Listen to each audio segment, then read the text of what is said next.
Belki çok incitmişim sevdiğim insanları, belki çok aldatmışım can diyen cananları.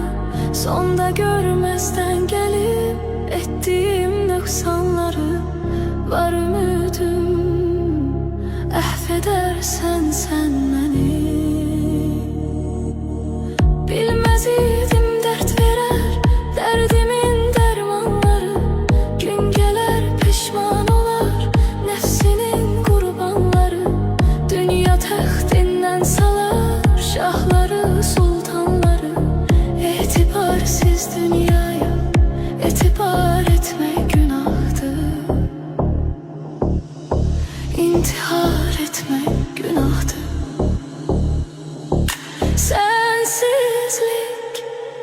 Sensizlik çok çetin dünyada, gəm yazılmış qismətim, qalmayıbdı taqətim.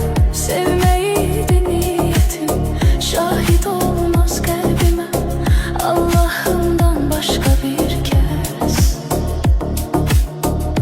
Səs salar səssizcə bir səs.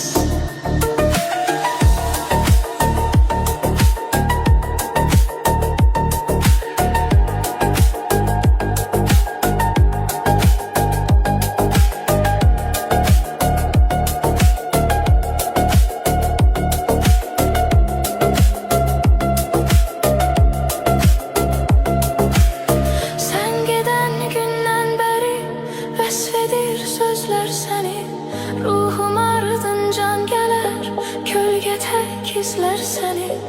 Aşıqım tənha qalar, hər gecə gözlər səni.